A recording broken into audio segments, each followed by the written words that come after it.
Hello, everybody. This is Out of Spite, and and we are the queer teens that are out of I don't know, I forgot, but just butchered the intro, just butchered the intro. But Out of spite, we're I'm glad you guys. are out of mind. I'm glad that you guys are in tune to this wonderful live stream. We're going to be covering what was it, queer academia? But before we get into that, I'm gonna go to my host, to my left and my right. So introduce yourself. I think I'm more in the ether, but I'm Jade. My pronouns are she and her. I'm going next. Yeah, go. It's me. I'm Luna. My pronouns are they, though. I'm Dan. My pronouns are he and they. I'm Rain. My pronouns are he, him. Beautiful, beautiful. Jane, did you introduce yourself, or am I crazy? No. Oh, my name is, I didn't. My name is Jane, and my pronouns are she and her. So today we're talking about queer academia. So like school, you know, how it is being a queer person in school and stuff. I don't know why I keep on saying teen, but teens, where? A queer person. It's because of the My Hero. Yeah, it's because the whole right. Yeah. We're currently broadcasting from QA High. UA High. No. Yep. Before we start the serious broadcast, has anyone thought of their quirks? I swear to God. Because I sure have. My quirk is getting things done and pretending I'm not tired. Dan, what's your quirk? My quirk is smooth talker. Oh God. You have no rights, I'm sorry. I have no rights. No. I could get people to basically it's Shinso's quirk, except it's more positive things. Like I can get people to do stuff that's positive for themselves. Uh-huh. Like, love yourself. Do it. Exactly. It's the same quirk, you're just a nice person. Exactly. All right, next. Luna, do you know your quirk? I don't know. I have no idea, honestly. I would Go for it. My quirk would be messing with the underworld and shit, just dead bodies, raising them up and shit, and then attacking. From necromancy. Yes. I'll take Toga's quirk. Next question. Honestly, you are completely valid. It's a good one. Thank you. Maid conversation is a thing. That's a thing that we're doing. We're not just talking about anime all day. No. Unfortunately. Yeah. So we're going to specifically talk about our experiences in academia. You would say our queer academia experiences. Right. But anyway. So to kick off that, yeah, go on. Yeah, go ahead. So to kick off that, we're going to be talking about basically primary school, anything before college, whether if you went to primary, if middle school, high school, all the garbage that we had to deal with. So anybody wants to start? Good things or garbage. What is it like being queer in school? What is that like? It's a different experience for everyone. It is. Anybody Right. Who wants to share? Yeah, who wants to share their experience? I don't mind going. Okay. So, oh God, jeez. Okay. Well, me being me. So in high school, trash. That's all I can. No, let me stop. In high school, it wasn't the best. Because I went to 3 high schools. My first high school was a primarily all-girls school, and that was hell. Especially being a trans guy going to an all-girls school, it was hell. Especially when I was leaving the school, I had came out to one of my friends, and one of the teachers decided to say some very, very vulgar stuff. Oh yeah, that that person, she referred to me, saying that, oh yeah, that person's never gonna be a boy, yada yada. Basically trash talking me, and mind you, I'm by my friend, and she's on the other side, and I can hear everything. So that was one of the bad experiences. Then I went to my next high school, and I had to deal with people misgendering me, people not respecting my boundaries, asking questions that were very much so unnecessary, Not only that, but I wasn't the only trans guy in the school, and there was another trans guy in the school that he had made it kind of seem bad for everybody else because he was really an a-hole. He was really mean to people for no evident reason. And he thought that just because he was queer, he automatically deserved respect, like more safety and more respect than everybody else. So he kind of made the other trans guys in the school look very bad. So me coming into the school, I didn't get respected until like I had to tell people, like especially people would often ask questions. I almost got into a fight, and some person said like, "Oh, I'm going to reveal your real gender." Oh God. Oh, jeez. Yeah, when I was Ew. about to fight and stuff like that, and yeah, they said that. Not only that, but I had gym class, and in gym class, I was like, I would basically go to the boys' locker room and just change into my gym clothes. And the only thing I was changing, and I have the longest boxer, so it looked like I was still wearing clothes, but I would change from my emo jeans to to uh, to my like my gym shorts, like my basketball shorts. And I was doing that for the longest. I didn't have any issues. None of the guys had any issues because I was early. I made sure for my own safety as well that I was early before everybody, and I just went to the gym locker room and went out, and I was like, I still had time to wait for. I was earlier than the teacher as well, which is crazy too. So what happened was I came out the gym locker room. I came out the locker room, and the gym teacher tells me, "Oh, you can't do that." And I'm like, "What are you talking about? I can't do what? Like I've been doing it for the past few months. Like, what's the issue?" She's like, "Oh, you can't do that. You can't go into that room." I'm like, "Why? Why can't I go into that room? Like, I've been doing it for the longest time, and I don't like the fact." And then it was even to the point where it was like pushed to the side that I had to like go downstairs. Mind you, I would be late by doing this. I would have to go downstairs to one of the teachers or like one of the principal's rooms, right, in their back of the room, wait for them to come. Mind you, I don't know where these principals or whatever and stuff like that are at. So I would have to wait for them to come, then change, and then be late to my class. And then to change back into my clothes, I would be late to my next class. And then my teachers would be like, "Why are you late?" Yada yada. And I'm like, "Because of this and that and the other." And the thing is, I didn't feel right by doing that because it's just like, I'm a guy. Why do I have to be excluded and like not be able to change into a room that everybody else's changes it? Like, I don't like, personally for me, and I feel like this kind of affects like, my dysphoria and etc. I don't like to be excluded from the masculine things or whatever, or like to the point where it's like I have to like change into a whole different room or whatever just because I'm trans. And they're like, I don't understand, but then they was like, it's for my quote unquote safety, and it's like, but I've been doing it for the past few months, and I don't know, it was just hell. Not only that, but when I went to the bathroom, I also had to, like be locked in the bathroom by myself, and yeah, I couldn't even go to the bathroom at the times that I needed to go to the bathroom because of like, yeah, it was just hell, to be honest. That's awful. Yeah, and yeah, it was trash, to be honest. Sorry that happened. School can be really shitty sometimes. It's really Yeah. bad. But Jane, do you want to I talk about totally it? agree with you. Like your experience? Yeah,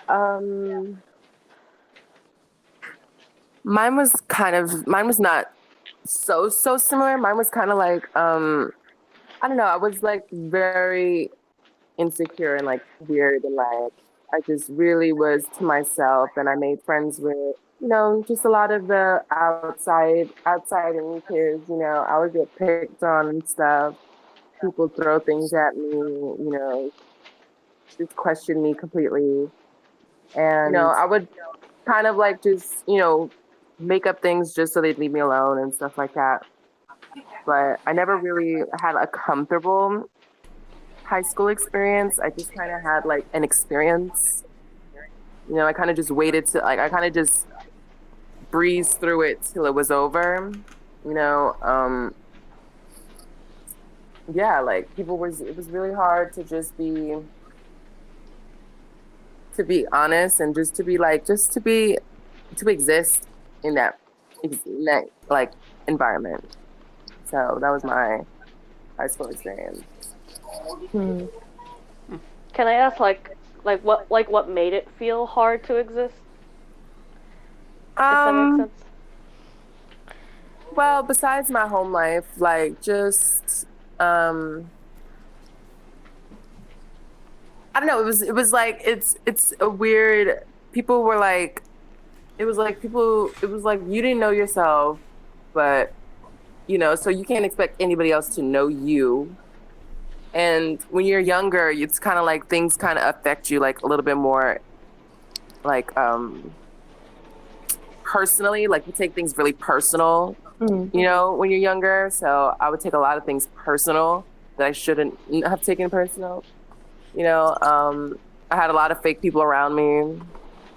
And yeah, but a great thing about school was the teachers and how like specific teachers in my school were like, they saw you even though you didn't like understand fully or they didn't understand fully, they still saw you and they still like kind of like was like a guardian to you, in school. Like I was a part of like the philosophy club, the debate club, I was an artist, so I was in like a cartooning major, so I found my respects with my teachers where I found my respects with my teachers, and it was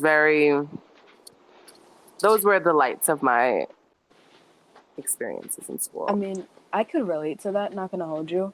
Because, like, I would say, like, the staff members in my school, it's crazy how I experienced that, but there was staff members in my school. I had a teacher, she was a trans woman.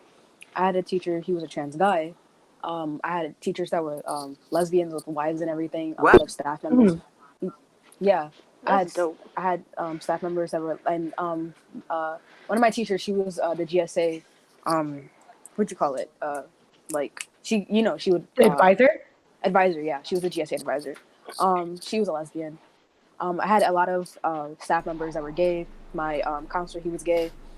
Like a lot of the staff, like what I liked of the fact of was like, let's say if I was getting harassed or something or whatever and stuff, or like, if I was being questioned or oddly and stuff, like the staff members would look out for me. And when I had a beautiful, like he was so great. One of my teachers, like if somebody misgendered me or whatever, he would automatically correct them, like on the dot, which was like, I loved him for that. Like, he made me actually feel like I was a person in the classroom, you know what I mean?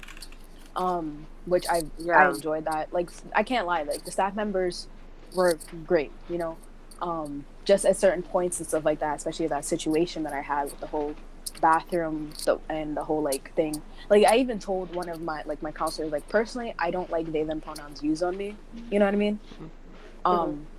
So, and they even respected that as well. Like, and even if my teachers would mess up or whatever, they would automatically correct themselves. And I would be like, it's okay. And they would be like, no, I need to get it right. And I was like, it's okay. Like, you know what I mean? Like, I was like, I'm not going to hold you, like, very much so, like, the compassionate trans person. Because there was other trans people in my school, right? But they were very hardcore to the teachers, you know what I mean? Like, there's still teachers that are still gradually learning, And there was this one person who, like, basically, I don't know, I feel like he kind of ruined it for, like, how other youths, you know what I mean? Like, we have it bad already, you know what I mean? Like let's say if somebody accidentally misgendered him, he would, literally just curse them out. And I'm like, dude, that's not the way to go. You could just tell someone, like, hey, like, those are not my pronouns, that's, you know what I mean? But he would curse out people, and it was just, like, I even witnessed it myself, and it made me uncomfortable. And I was just like, dude. This is why I'm getting attacked in the hallways. Oh boy. Yeah, that's fair. I think I had. No, continue. I kind of want to say, like, I think I had like when it comes to. It's hard for me to talk about what at least in my first school what being a queer person in school was like, because it was not super on my radar, I guess, because like. If there was like a hierarchy of needs, like I was so like below that, like I could not focus on like how do I exist as a queer person in school when I was too busy focusing on how do I stay alive right now. Like I wasn't like it just I couldn't. That's not something I could pay attention to very much at the moment. But I still kind of got like a general vibe, um, and that is like it's like like those like I don't know. It almost felt like those families who are just like, oh yeah, we totally support queer people, but then they like never talk about it, and they're like uncomfortable when people bring it up, and it's Yeah. like Mm-hmm. it's just like all Yeah. like kind of surface level and performative and stuff. Mm-hmm. I think Hmm. that's kind of how it felt, if that makes sense. So That it was just does. very like weird, intense, and uncomfortable, Mm-hmm. but nothing like direct. But it doesn't mean it was less bad. I think that in itself can be really horrible to live and just feel like you're always tense and not knowing whether something is okay or not, and it's just weird. Mm. Yeah, I don't know. No, that's fair. So to so first, I'm gonna preface what I'm about to say with, "Hey, y'all, I went to Catholic high school." So hey, the first red flag is out. I would say that the student response to like queer people wasn't terrible. It was the faculty was just god awful. I had a friend who had a coming out experience at home that was just terrible. And like she couldn't focus on anything at school, like couldn't go to class, was just crying the whole time. Faculty did literally nothing. Like I had to take time out. Me and a couple of friends took our time out to take care of this friend, and it's like I don't mind doing that, but the teacher should kind of care about their students, or is that just reaching too much? I don't know. No, No, that's not. you're right. Yeah. You're right. When Yeah. when your students have more like humanity for the kids themselves, there's a problem. Yeah, and like we that same friend who had a breakdown, like we tried organizing a GSA, like we found a teacher we thought would like support it, like we had enough people that it could happen. And they just kept shooting the idea down, and like for no real reason. Like a bunch of other clubs got approved, but we just weren't allowed for no reason. And like the school itself was just genuinely awful with everything. Like, I couldn't have my hair past like my collar for the dumbest reason. Just like, oh, because it's not allowed for boys. And I'm like, well, guess what? got some news for you, teacher man. Yeah, it was always a guessing game of whether or not I'd get away with it. It's basically just avoiding principles as hard as I can. Like, yeah, please don't look at me. It's fine. Look, I'm moving computer stuff. Leave me alone. But yeah. Right. And which is the exact opposite experience I had in like college. I mean, you mentioned GSAs, and I feel like did anybody? Okay, you didn't have a GSA, but did anybody else have a GSA in their high school? I did, and that actually pertains to the question we got from Twitch, which is, what was the best experience related to being queer in your school?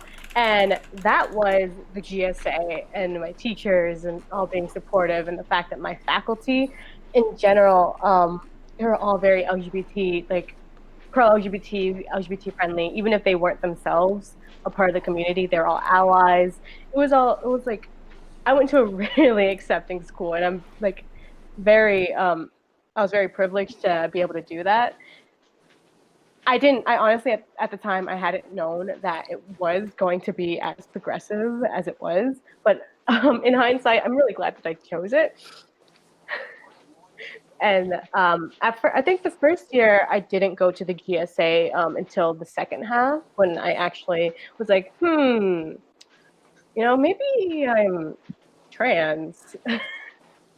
And so I had asked someone who was like a part of the GSA if I could go, and they're like, yeah, like sure, you can come, everyone's welcome.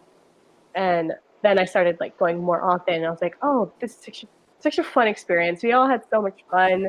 Like our teacher ordered pizza. We would all talk and about different topics. Oh, that's great. Yeah, Pizza. it was just so much fun. My GSA was a really great experience for me, and I'm glad that I actually had the opportunity to do it. I wish I could say the same, to be honest. My GSA was so dry, so dry. Mhm. Like I was like head of it basically. I was trying to recruit people. People just didn't come. It was not like it was very much so disregarded, like so much. Like student council was so much more important, and debate, which is president of the debate team, but student council was so much more important than any other types of clubs and stuff, and like computer coding clubs and all that type of stuff were so much more important than GSA. Mhm. And yeah, I was just like, why like we it was like we didn't really have one, like, to be honest. Okay. Can I cut in and like give some stats before we go on to the next topic? Mhm. Word. So, in a study done by the Foundation and University of Connecticut, HRC, 27% of LGBTQ youth can definitely be themselves in school, and 26% of LGBT youth reported that they always feel safe in the classroom. And this was done in 2018. So, I mean, that's not a very good number, to be honest, but, it's still something, I guess. It's But not it's still great. a big chunk, though. Yeah, Yeah. it's still a big chunk of people who don't feel comfortable, Right. which is sad. It's chunk of people that don't. Now, since we talked about primary and stuff like that, we should probably go into college, right? Sure, why not? College experience is lovely. So, as resident old person, let me tell you about college life. No, honestly, I would say that like my college experience was like the complete opposite of my high school one. I like came out completely in like sophomore year, and my professors really didn't bat an eye. They were just like, all right. I told them like, hey, can you call me by this? And like, all right, whatever. And there's probably some like logic behind that, being that it's college, it's an environment where you're expected to carry yourself and you're not being babied. So like, they're not trying to have control over you. You're trying to be your own person. And again, this is also colored by the fact that, as we've said a million times, we are the New Yorkers. This is a very safe part of the nation. It's very liberal. It's very progressive. It's very accepting. So to be fair, these viewpoints probably aren't the general like worldwide or nationwide consensus. And like statistically, that's kind of backed up. So there was this lovely study in 2018 by Rutgers, where they found that when posed with the question of quote, my sexual orientation is respected on this campus, queer students replied with only 50% agreeing that they're respected. So that's half that's half of the queer students saying no, they're not.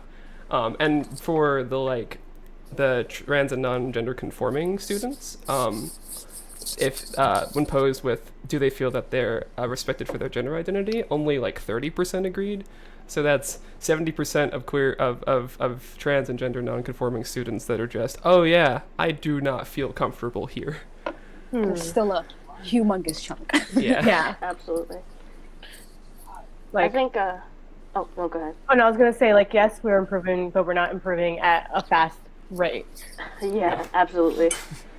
I think that's definitely one of the many things that makes applying to college very scary for me, because like I feel like if I do not get into like the right college, I'm gonna get fucked over, because there are some like super liberal colleges where like you'll probably be fine. There are definitely still a lot in New York City that just are not like that, and I feel like if I don't get it perfect the first time, if I don't get into the right school, I'm like going to feel unsafe and not respected. So it's a little spooky. Yeah. Yeah. Which is like, I'm going to college soon and stuff like that. That wasn't really on my mind, to be honest. But I don't know. Like, what was on my mind primarily was financial. Because I'm like poverty line, type beat. But it's kind of scary, to be honest, for a lot of like even so LGBTQ plus youth, and like the fact of a lot of the youth are under the poverty line, and also very much so like there's a lot of homeless LGBTQ youth that are still trying to make it out here to go to college and all that type of stuff. And I feel like there's not many options for us. You know what I mean? Like, I mean, scholarships, are hard to get, hard to come by. You know what I mean? And I feel like for a lot of youth that is like, there's a lot of like LGBTQ youth that are very much so under the poverty line, a lot of trans gender non-conforming, and there's just not enough like I feel personally for like a lot of options, you know, out there, which is like, it kind of sucks because it's like, you know, you can have people that are very much so educated and smart and everything, but then like when like it comes down to college and financial and all that type of stuff, it's kind of hard, you know. And then not only that, but finding a school that's also safe at the same time is hard as well, because I know people who hasn't had the greatest experiences in college so far, like people just not respecting their pronouns, teachers not respecting their comfortability, teachers not respecting like people's dead names, students as well. There's and then there in some schools they do have like this whole like alliance, LGBTQ alliance thing, but it's very much so kind of like disregarded as well. So it's kind of like a, you're playing like devil's advocate, I feel like, as well with like college sometimes, you know. Right. So like we talked about school, we talked about college. Now, how about we talk about like after that? What are like, and you all know what comes after college? Work. Wait, So, no. Are you sure it's No, not please debt? no. ooh. Uh, So does anyone have like any experience like relating to like getting a job or work related stuff in general? yeah. But that was great. Good chorus of That was guys. All right. Personally, I was denied a job because I'm trans. So I mean, that was one thing. Lady kept on asking questions that I didn't know as a 11th grader. This was a few years ago, but like I didn't know as a, you know, as a naive person that just wants to get a job and get money, you know what I mean, make that coin. I didn't know that these were the type of questions that were not allowed to be asked, because I was only going to work to be teaching children and teaching them literacy and art, which my teacher also recommended me. And the lady was very much so uncomfortable with the fact that I was trans, because I made it evident to her, like, hey, I don't go by this name. Can you not email me using my dead name? I don't feel comfortable with this. She kept on like pressing the fact that I need to have my dead name on everything. And then she would ask me questions in regards to my identity, my gender identity, sexuality type stuff. And it's like, this has nothing to do with my credentials and stuff. And like, I was denied the job. I didn't get the job. And I'm assuming it was because of the fact of my identity, and which really sucks because I did not know. Now I know that those questions I'm allowed to not answer. But at that moment, I didn't know that I was not supposed to answer those type of questions. Right. Yeah, it sucks. Okay, do you have words about work and stuff? Words about work and stuff? Of course I do. Yeah, I've got a bit of a similar experience. I've been out of school for 2 years, so for these last 2 years, I've been really trying to find the job in my field, which is computer science. Like I'm a software engineer, or I would be. For all of the times that I have applied to things and have done in-person interviews, it always feels like it's going just fine until I say something or until like they see me, and it's like I understand that I'm like visibly queer, and I know it's like my voice does not lend me any help here, but I can't shake the fact that those are the only reasons that I'm not getting some of these jobs. Like it just feels like that.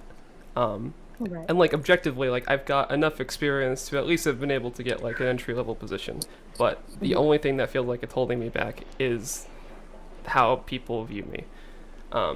And like, you know, despite the laws that prevent that where we are, it doesn't mean people won't like not use that as a reason and just not say it out loud.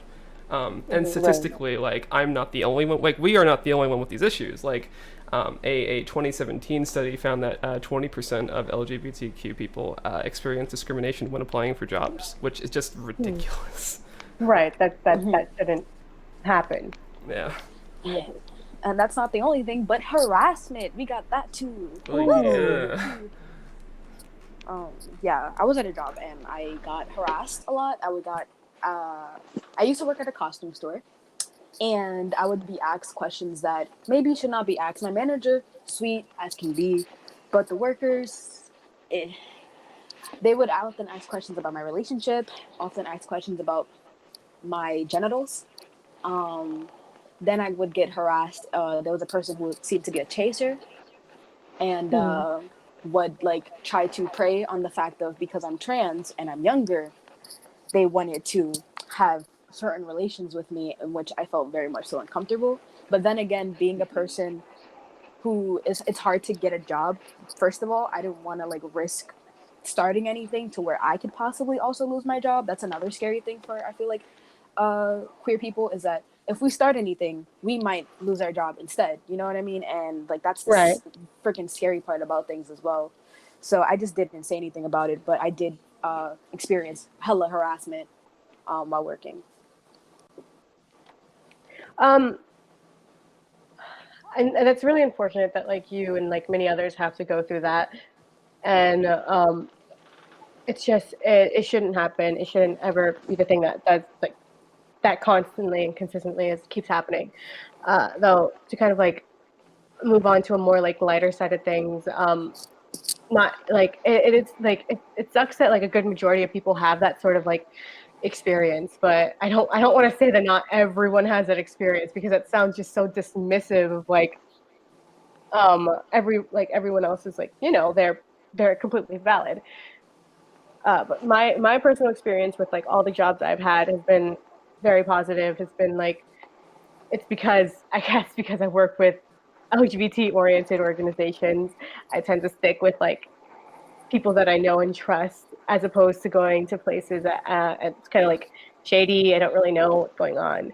So the organizations I do work with, I feel very like respected. I feel like even if like some outside things do happen that kind of make me feel disrespected, like they know how to handle it. They know how to be like, okay, no, that's not okay. It's it sucks that I have to rely on only these specific organizations to feel comfortable being Yeah. myself. But I am glad that I do have these places, because if I didn't, then I don't know. I don't think I'd be able to handle it. Yeah, I strongly relate to that. Right. Mm-hmm. That's that's that's that's very interesting. In a bad way. So Yeah. Yeah. Because it's like we shouldn't only be limited, you know what I mean? And it's like, Yeah. so do I? Okay, so I'll just give some workspace stats, right? Sure, why not? Go for it. In 2017, Attorney General Jeff Sessions reversed an Obama-era policy defining transgender workers as unprotected under employment discrimination laws under Title, I don't know what number that is, Totally 7. 7 of the Civil Rights Act.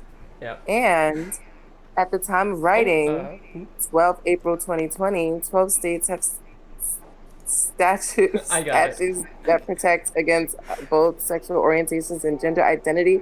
Michigan and Pennsylvania have protection only through executive orders or court rulings. Indiana and Wisconsin only have protections on accounts of sexual orientation. Other states, what? you don't have to say all of it. Yeah, I'll just summarize that into like less than half of the 50 states of you know, the US actually have protections for queer people when for employment. And that's horrible. And I would say, like, sometimes even if they do have those protection laws, we're still discriminated against no matter what. To be honest, like, people can say, like, oh, no, it's just because you were overqualified or underqualified. No. But let's be honest, you can be hella qualified for the job and, like, still not get the job because of, you know, and you already know X, Y, and Z, the rest of the details, you know what I mean? Yeah. But they're just going to use that excuse so they don't get in trouble, you know? Yeah. It's So- not great. Regardless, there's still organizations that's still going to discriminate against, and it kind of leaves people who are queer very limited to their job choices, unless you're you know, make your own. Well, yeah, but you know, that's way harder. Yeah. Just make your own business with the small loan of $1 million. Dollars. That's a whole conversation for another day. So on that note, thanks for tuning in. Yes. Thanks for coming to watch us today with our amazingly themed episode. Quote. Yeah. Hopefully, if you can see it, if you are listening from Spotify, you are missing out. Yes. But yes, thanks for coming. We'll be back next week, 2:30 p.m. Eastern Standard Time, as always. Follow us on Instagram, right? Twitter. And if you want to listen to this archive, we're on YouTube and Spotify. Cool. Thanks for joining us. Thank you. Bye. Bye, Bye, guys. everyone. Bye.